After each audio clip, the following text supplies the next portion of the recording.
Hallelujah. मरकुस 1 उसकी 1 आयत में लिखा है, परमेश्वर के पुत्र यीशु मसीह के सुसमाचार का आरंभ, जैसा यशाया भविष्यद्वक्ता की पुस्तक में लिखा है, देख मैं अपने दूत को तेरे आगे भेजता हूं जो तेरे लिए मार्ग सुधारेगा। हम बाइबल जब पढ़ते हैं ना, हम इस तरह से पढ़ते हैं जैसे ये वचन एक पास्ट टेंस है, कि ये वचन एक बीता हुआ समय है जिसे मैं पढ़ रही हूं कि ये पुराने समय में हुआ था। समझ आ रही है कि नहीं? अगर यीशु मसीह भी आपकी तरह वचन पढ़ते तो जब यशाया भविष्यद्वक्ता की पुस्तक उन्हें लाकर दी गई तो उसमें लिखा था कि परमेश्वर का आत्मा किस पे है और उसने कंगालों को सुसमाचार सुनाने के लिए मेरा अभिषेक किया। तो अगर परमेश्वर भी बाइबल हम जैसे पढ़ते तो यही सोचते कि 700 साल पुराना वचन पढ़ रहा हूं, लेकिन यीशु मसीह ने जब बाइबल को खोला तो वो ये बात जानते थे कि ये वचन मेरे लिए लिखा है। तो इसलिए उन्होंने कहा, आज ये लेख तुम्हारे सामने पूरा हुआ है। उसने कहा कि देख मैं अपने दूत को तेरे आगे भेजता हूं जो तेरे लिए मार्ग सुधारेगा। किसके लिए मार्ग सुधारेगा? जीसस के लिए। कौन थे जीसस? परमेश्वर का एक रूप। परमेश्वर धरती के ऊपर अपने इंसान के रूप में आया। वो पूरा इंसान भी था और पूरा परमेश्वर भी था। अगर वो पूरा इंसान था और है तो आप इस वचन को अपने लिए भी ले सकते हैं। जिस दिन आप जीसस क्राइस्ट की तरह पिता को खुश करना शुरू कर देंगे, जिस दिन आप जीसस क्राइस्ट की तरह उसकी पवित्रताई को पहन लेंगे और अपना लेंगे और अपने ऊपर ओढ़ लेंगे, और आप यीशु मसीह की जिस तरह वचनों से प्यार करते थे उसी तरह आप खुदा के वचनों से जब प्यार करने लगेंगे तो वो ये वचन आपके लिए भी पूरा होगा कि वो तेरे आगे दूतों को भेजेगा जो तेरे मार्ग को सीधा करेंगे। आप देखेंगे फिर क्या होता है, किस तरह से आपके रास्ते सीधे होते हैं जो टेढ़े हो चुके हैं, किस तरह से आपके परिवार के रास्ते सीधे होते हैं, किस तरह से आपके बच्चों की पढ़ाई के रास्ते सीधे होते हैं, किस तरह से आपके हस्बैंड की पढ़ाई के, उसके हस्बैंड के बिजनेस के रास्ते सीधे होते हैं। ओ आमीन। मेरे को ऊंचे वाला चाहिए चर्च। हालेलुया। उसने कहा, अपने दूत को तेरे आगे भेजता हूं जो तेरे लिए मार्ग सुधारेगा। फिर ये वचन आपके लिए भी है।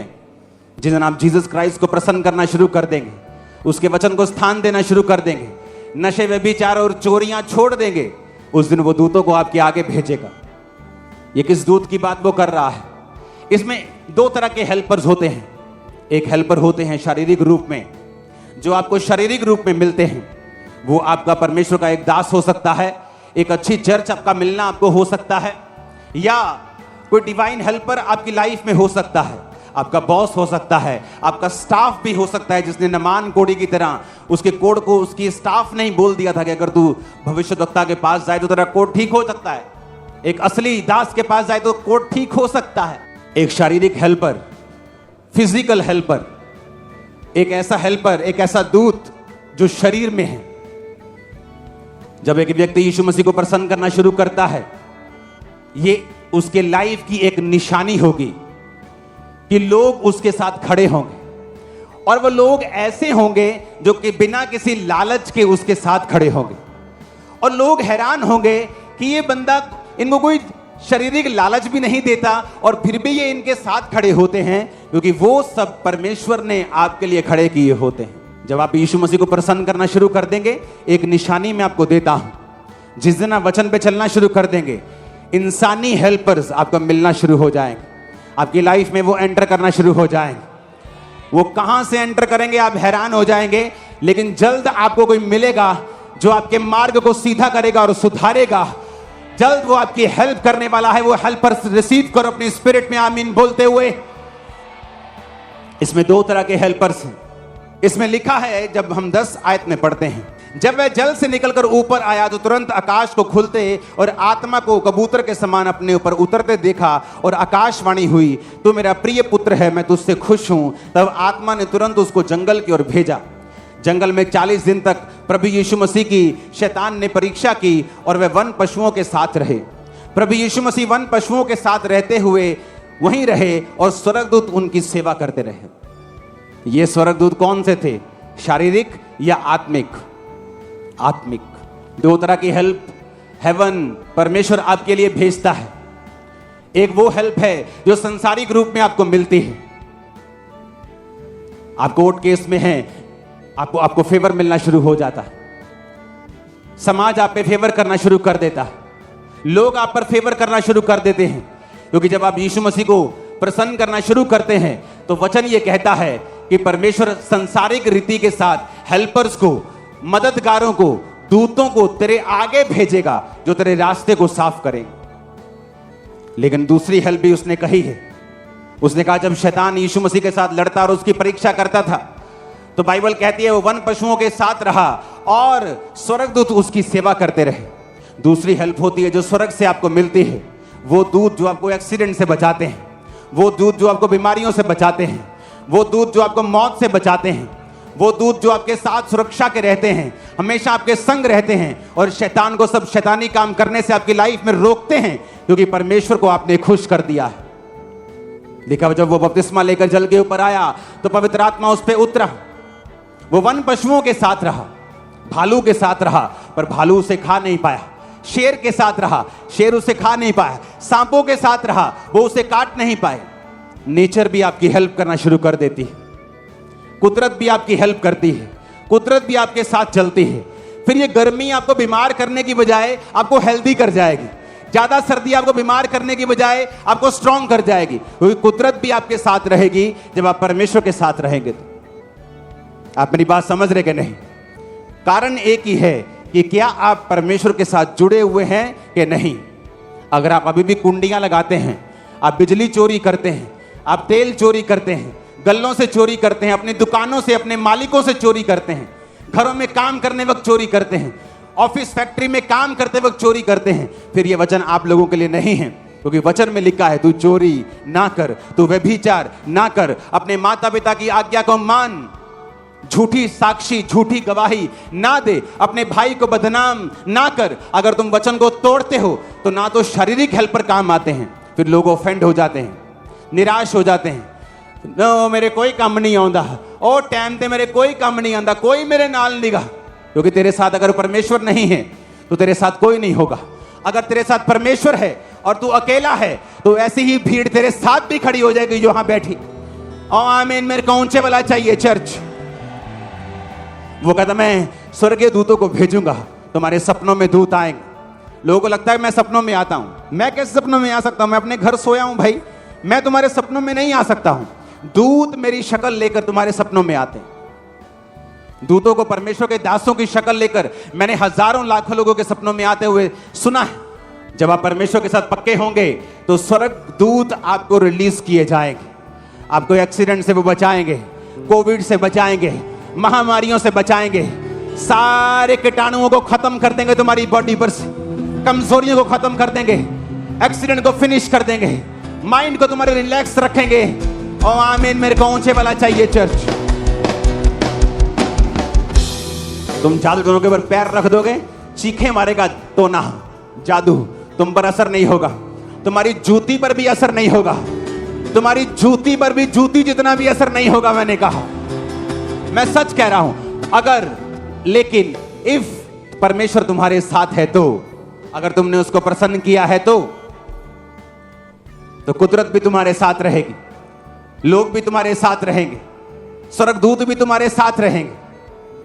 हेवन ओपन होता हुआ तुम्हारे ऊपर भी मैं देख रहा हूं, तुम्हारे ऊपर ब्लेसिंग्स को आता हुआ मैं आज देख रहा हूं। आमीन। मेरे को ऊंचे वाला चाहिए चर्च। हालेलुया। लिखा 14 आयत में, यूहन्ना के पकड़वाए जाने के बाद यीशु ने गलील में आकर प्रभु के राज्य का सुसमाचार आरंभ किया। कहा समय पूरा हुआ है, प्रभु का राज्य निकट आ गया है, मन फिराओ, सुसमाचार पर विश्वास करो। गलील की झील के किनारे किनारे जाते हुए उसने शमौन और उसके भाई आंद्रियास को झील में जाल डालते देखा, क्योंकि वो मछुए थे। यीशु ने उनसे कहा, मेरे पीछे आओ, मैं तुमको मनुष्यों के मछुए बनाऊंगा। वो तुरंत जालों को छोड़कर उसके पीछे हो लिए। कुछ आगे बढ़कर उसने जबदी के पुत्र याकूब और उसके भाई यूहन्ना को जालों में नावों को सुधारते देखा। इसमें 4 लोगों का जिक्र है, पतरस और उसका भाई आंद्रियास, यूहन्ना और उसका भाई याकूब। परमेश्वर ने कहा, जब पतरस और आंद्रियास को झील में देखा, कहा, मेरे पीछे आ जाओ। क्या हो गया भाई, कौन हो तुम लोग? तुम कौन हो, मैं तुम्हारे पीछे आ जाऊं? अपना बिजनेस छोड़ के, काम धंधा छड़ के तेरे पीछे लग जाइए भाई, की गल? कभी प्रैक्टिकल वचन को समझने की कोशिश की है? आप सोचो, आप अपनी दुकान पे खड़े हो, आपकी एक शॉप है, हाँ, तो उत्थे NRI कस्टमर आया होया,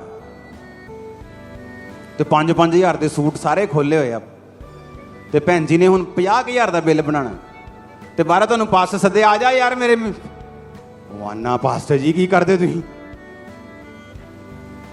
पर बाइबल कहती है वो तुरंत 18 आयत में अपने जालों को छोड़कर परमेश्वर के, क्या हुआ ऐसा? अगर हम ये कहें कि चलो जी पतरस ते आंद्रियास गरीब सीगे ते काम धंधा है नहीं सी ते मच्छियां फड़ियां नहीं जांदियां, ते यीशु ने क्या पीछे आ जा, कहते चलो इत्थे भी कुछ है नहीं, ये पीछे लंगर लंगर खावांगे, चलिए। अब फिर हम दूसरा केस पढ़ते हैं, लिखा, कुछ आगे बढ़ के उसने जबदी के पुत्र याकूब और उसके भाई यूहन्ना को नाव पर जालों को सुधारते देखा। उसने तुरंत उन्हें बुलाया और वे अपने पिता जबदी को मजदूरों के साथ नाव पर छोड़कर, अब इस केस में जो याकूब और यूहन्ना हैं, उनके पिता ने मजदूर रखे हुए हैं कि 10, 15, 20 लोगों की टोली है। मेरी दुकान पे 10 लोग काम करते थे और मेरी रोज की इनकम 1 लाख रुपए के करीब होगी, कभी 60,000, 50,000, कभी लाख, कभी 1.5 लाख रोज की इनकम। जितना उस समय 2002-3 में फॉरेन में लोग 1 लाख, 1.25 लाख रुपया 1 महीने का कमाते थे, तब उस समय की रोज की पंजाब में, इस खामरा में इनकम थी। आप मेरी बात समझ रहे हो? तो मेरे पास 10 लोग थे, तो इसके पास भी इतने लोग थे कि ये लाखों रुपया कमा रहे होंगे उस समय के। लेकिन यहां भी क्या लिखा कि वो अपने पिता जबदी को मजदूरों के साथ नाव पर छोड़कर यीशु मसीह के पीछे हो ली। ऐसा क्या हो गया? सोचो, ऐसा क्या हुआ कि वो यीशु मसीह के पीछे लग गए? वो जीसस खुदा के वचन को इतना मानते थे और इतना सीरियसली उस पर चलते थे बचपन से ही। 12 साल की उम्र में यीशु को मालूम था कि मैं पिता की संतान हूं। तो जब उसके माता पिता के साथ वो वापस नहीं गया अपने घर और पर्व में रह गया, तो माता पिता 3 दिन के बाद कुड़ते हुए यीशु से मिले और कहा, ओए तू घर वापस नहीं आया, हम तुझे कुड़ते हुए ढूंढते हैं। तो यीशु ने क्या कहा? यीशु ने कहा कि क्या तुमको नहीं पता मुझे अपने पिता के भवन में होना जरूरी है? तो यीशु को मालूम था वो पिता का क्या है, भवन है। तो यीशु ने फिर सेवकाई 12 साल की उम्र में शुरू नहीं की, क्योंकि बाइबल कहती है सारे सदूकी, फरीसी, शास्त्री, विद्वान जब 12 साल के प्रभु यीशु से वार्तालाप करते थे तो जवाब नहीं थे जो यीशु मसीह उनसे पूछते थे। यीशु मसीह की बुद्धि, यीशु मसीह के जवाब, उनको मालूम था कि ये आम बालक नहीं है। तो फिर भी यीशु मसीह ने सेवकाई 30 साल में शुरू की, और वचन कहता है 12 साल से लेकर 30 साल तक फिर वो अपने माता पिता के वश में रहे, कारपेंटरी का काम करते रहे, अपनी मम्मी से ही खाना खाते रहे, बिना कोई असिस्टेंट रखे, बिना फूं फां किए अपने घर में रहे, अपने माता और पिता के वश में रहे, क्योंकि वचन कहता है अपने माता और पिता की आज्ञा को मान। सुनो मेरी बात, हमें लगता है वचन बहुत छोटी सी बात, चोरी, ओ कोई नहीं 100 रुपया इधर, 100 रुपया उधर, ओ कोई नहीं 2 लीटर तेल ना, प्रभु ने क्या कहना, मेरा घर नहीं चलता बिना चोरी। तो जब आप वचन को इतना सीरियसली लेते हैं कि आपके जिंदगी मौत का यह मसला बन जाता है कि नहीं मानना शैतान की बात को, स्पिरिचुअली आपके ऊपर एक ऐसा ग्रेस, एक ऐसा ऑरा आ जाता है कि आपकी बात को लोग इनकार नहीं कर पाएंगे। यह रीजन था कि जीसस के ऊपर इतनी ग्रेस आ चुकी थी, उसकी आवाज में इतना दम, इतनी पावर, इतनी खींच, इतना होली स्पिरिट था कि जब वो बोलता था कि अपना काम छोड़ दे, सेवा में आ जा, नथिंग कैन स्टॉप। आ रहे हैं सेवा में, छोड़ देंगे बिजनेस। आई पास्टर्स क्या कहते हैं, लोग साडी गल नहीं सुनते, बच्चे साडी गल नहीं सुनते, यूथ साडी गल नहीं सुनता, ये सेवा नहीं करते। क्यों? क्योंकि तुम्हारे ऊपर वो क्राइस्ट वाला ऑरा नहीं है। जब तुम्हारे पास क्राइस्ट वाला ऑरा होगा, तुम्हारे पास वो ग्रेस होगी, तुम एक बार बोलोगे लोग आए, तुम बोलोगे चलो सेवा करनी, लोग आएंगे। 5 लोगों को संभालना मुश्किल होता है आज। किसी चर्च में 5 लोग काम करते हो ना, सिर दर्द कर देते। 5 लोग ही, पास्टर के सिर में दर्द है 5 लोगों के कारण। जब आप वर्ड को सीरियसली लेंगे, मैं आपको बता रहा हूं, आपके ऊपर एक ग्रेस कवर करेगी, एक ऑरा, एक सामर्थ, एक अम्ब्रेला, एक छतरी बन जाएगी आपके आसपास। आपके शब्दों में पावर होगी, खींच होगी, ग्रेस होगी, ताकत होगी। शैतान को भी वो चुभेगी और लोगों की लाइफ में काम भी करेगी इन जीसस नेम। मैंने कहा वो काम करेगी यीशु के नाम में। Hallelujah, hallelujah. आप मेरी बात समझ रहे कि नहीं? ये वचन जब आप इस रीति से पढ़ना शुरू करेंगे कि क्या हो गया ऐसा कि जीसस ने एक बार बोला, 2 बंदे पीछे, चलो गरीब मान लो। अगली पार्टी गरीब नहीं थी, वो तो मजदूरों वाली पार्टी थी। पर लिखा तुरंत, सोचा भी नहीं, ये भी नहीं कहा प्रभु चलो ठीक है, घर में सलाह कर लेते एक बार। कई बार लोग, आप लोगों से कुछ कहोगे, सलाह करके बताते हैं, उनको बोलो मत आओ, तुम रिजेक्ट हो, सेम टाइम। हालेलुया। उन्होंने कहा सलाह करके, नहीं कि देखा तुरंत। फिर से पढ़ेंगे, लिखा वो तुरंत अपने पिता जबदी को मजदूरों के साथ नाव पर छोड़कर उसके पीछे हो ली। आप जीसस के साथ वफादार हो जाओ, आपके शब्दों में सामर्थ आ जाए, एक ऑरा आपके ऊपर आ जाए, एक ग्रेस आपके ऊपर होगी, वो आपको हमेशा कवर करके रखेगी।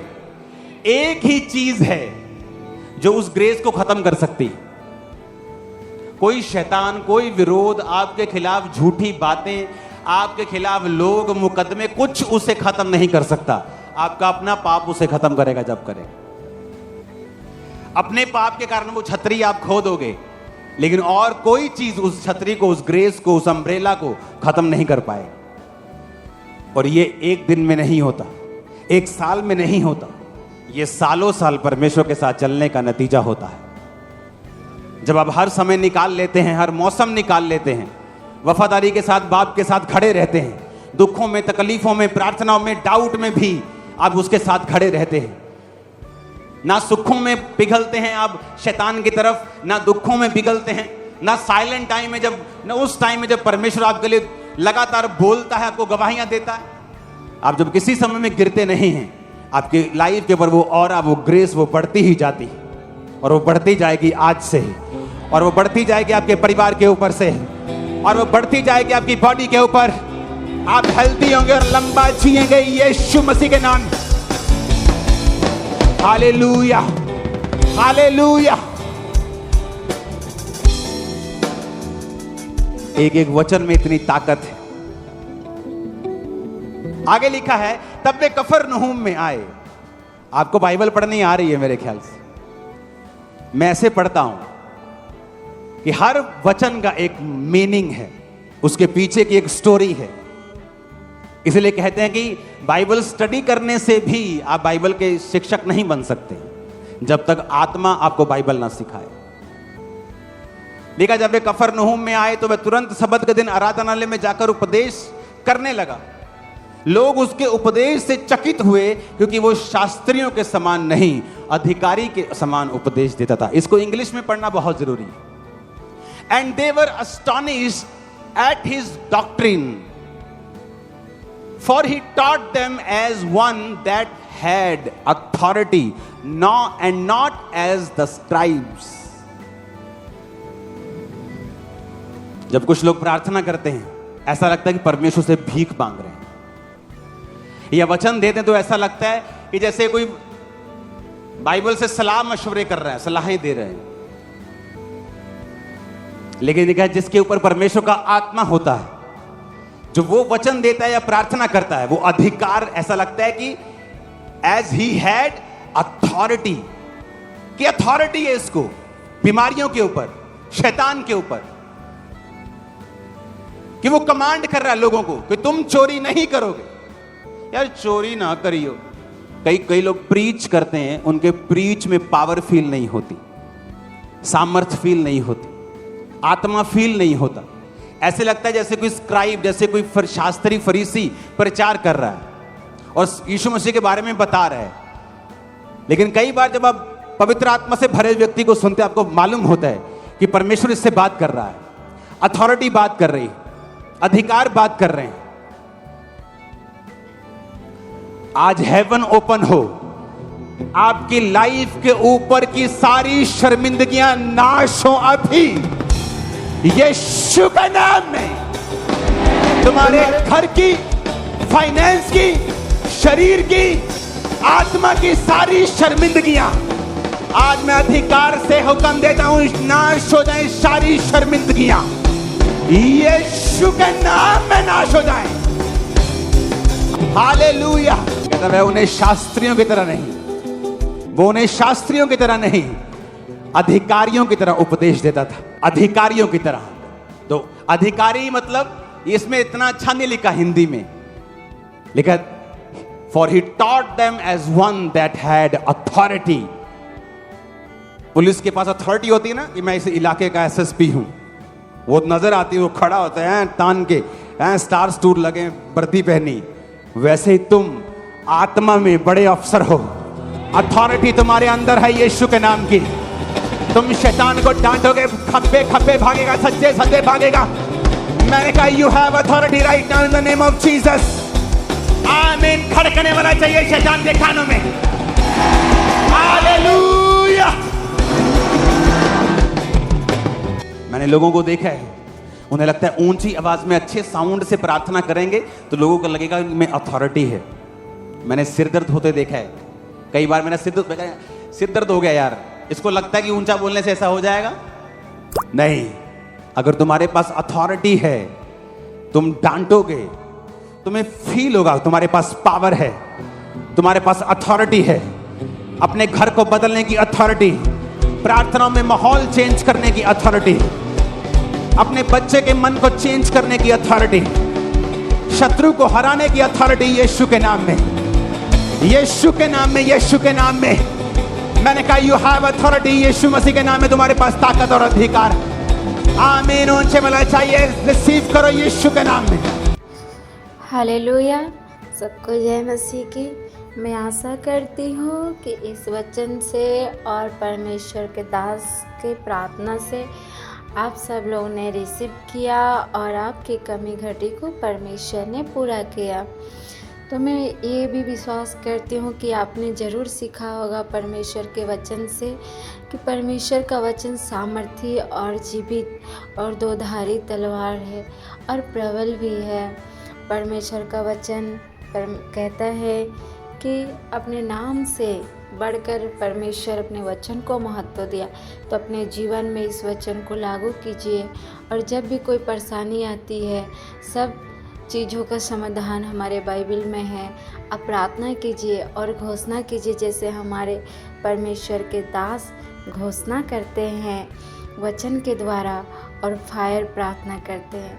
आप भी अपने परिवार में मिलकर प्रार्थना कीजिए और वचन का घोषणा कीजिए और परमेश्वर से जुड़े रहिए और परमेश्वर के करीब जाइए और परमेश्वर से प्रार्थना करते रहिए आप लोग। और हमारे परिवार के लिए भी आप सब लोग प्रार्थना कीजिएगा और भी चर्च जाते रहिएगा। परमेश्वर के भवन में जाना ज़रूरी है, आप लोग जाते रहिएगा। तो सबको जय मसीह की। God bless you all. Thank you Jesus.